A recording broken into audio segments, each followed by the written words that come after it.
Hi everyone, I hope you are enjoying this class and I hope you're enjoying the reading for this week here for communication concepts. I want to just take a couple minutes and talk about some of the important things here in Adler chapter 5 and talking about the interpersonal skills in dealing with criticism, how to critique others, how to be able to actually connect with people even in those difficult times.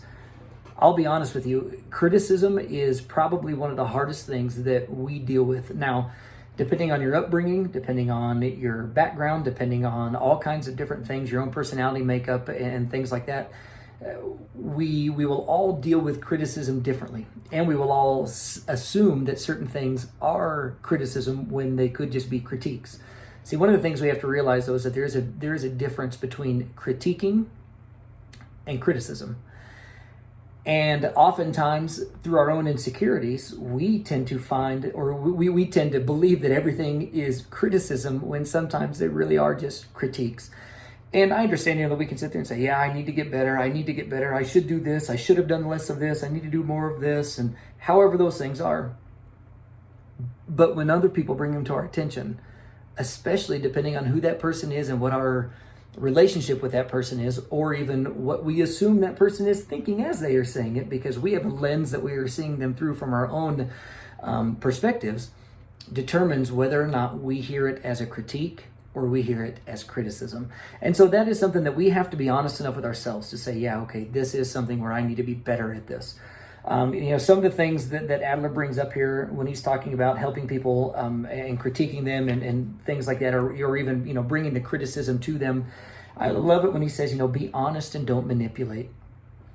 One of the biggest issues right there is that sometimes we get so concerned about how somebody else is going to respond that we tend to not be honest, and we will sugarcoat something so much that even though it's a big deal, we make it sound like this, when really the problem is much bigger, but we've decided that, well, I don't necessarily, want to bring that to their attention. I don't want to make them feel bad. I don't want this. Now, our goal should never be to make somebody feel bad. However, we have to be honest. And it's that whole reality of bringing grace and truth. And the best way to be able to communicate with someone, criticism, being able to, critique them, all those kinds of things. The best way to be able to do that is that we have to learn how to connect with people. I used to coach basketball and over at our local high school here and several years ago now. And it was always amazing to me how you had 15 different boys who had 15 different backgrounds, and they all responded 15 different ways. So I had to find an overarching way that would connect with all of them on a broad level. But then when it got down to specific things, I had to find the way that was connecting with each one of them individually so that I could keep the whole vision intact while also helping every single person, understand what their role is and what they were needing to do and where they were messing up and how they could improve and all these different types.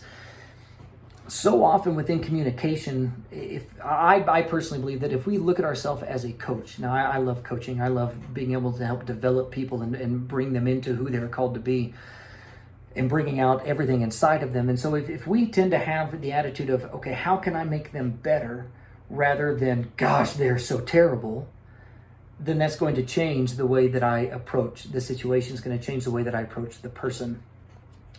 And so, a lot of those things are very, very important. What are some of the other things we need to do? We always need to make sure that we are keeping an open mind, that we have to understand where people are coming from. It doesn't, not that we're going to excuse the bad behavior, not that we're going to excuse their constant, not stepping up to a standard or not even trying to achieve a standard that was placed before them, but keeping an open mind to say, okay, just because they're doing it differently, maybe there was something that I communicated incorrectly or that I did not communicate well. Just because it made sense to me doesn't necessarily mean that it's going to make sense to them. So I have to find a way to make sure that I'm connecting with them, not just communicating. We have to connect.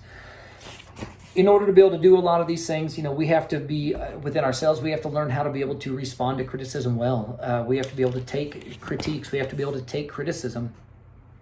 I've had people, say a lot of things to me out of hurt, out of anger, out of frustration, whether it was a coach, whether it's being pastors, whether it's, being just a business owner, whatever it may have been, having all these different things. You get people who just kind of spew a lot of ugliness at you, and criticism, comes into that. what I've had to learn to do over the years is that I used to take all of that so personal. I'm like, oh my gosh, I can't believe that I'm a failure because they think this or they said this. When in reality, oftentimes, not always, but the majority of the time, I have to then be responsible enough to say, okay, what is it that they are saying that is true? And what things do I need to be, within all this stuff, there's probably some truth there. So there are some things that I need to work on. Everything else, I can just let go, and I say, Holy Spirit, show me how to be able to respond to these things so that I can change into the person who you've called me to be. So even when somebody is not coming at you correctly, with the right attitude, with the right heart, we can still have the opportunity to say, hey, yeah, I bet there is some truth there, and there is some area for me to improve within that. Being able to help manage conflict well is always very important. Being a pastor right now and everything, one of the biggest things that I do is I deal with conflict with people all the time. And you always have his side, and somewhere in the middle is probably the truth. And so I always tell people, I said, listen, I'm not here to take your side. I'm not here to take your side. I am here to listen to what God is saying. I'm going to be on the side of truth because he is truth.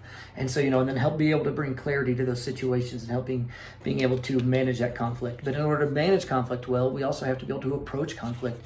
Don't be afraid of conflict. Jesus was never afraid of conflict, but he knew how to connect with people with grace and with truth so that even in the conflict, he could bring resolution and bring healing and bring truth into those things. He always brought a constructive resolution to conflict. That's just what Jesus did. It's who he is. And so, there are different ways to do this. The book goes through some ways, and no matter what the conventional wisdom is, sometimes it's just going to fail because you cannot be responsible for the way someone is going to respond. That's just the reality of it. As much as we like to sit there and say, man, I did everything right, and you may have. But even if you did everything right, people are still responsible for their own reactions and for the way that they are going to receive what you had to say. Some of the things, whenever we are trying to bring critique to people or bring criticism, constructive criticism and things like that, one of the things I always try to remember there is in 1 Corinthians 13, where the Apostle Paul says, even if I speak in the tongues of angels, or even if I do all these things, and I did this, and I did this, but I don't have love, then it's nothing, and I'm like a resounding gong or a clanging cymbal. You see, we have to have love and grace. We have to have love and truth with everything that we do when we are communicating with people, because if we have love and truth, I believe that is actually what brings the connection to everyone. So anyway, that was what I wanted to share with you all today. I hope everyone's having a great week. As always, if you have any questions, please let me know, and we'll talk to you soon.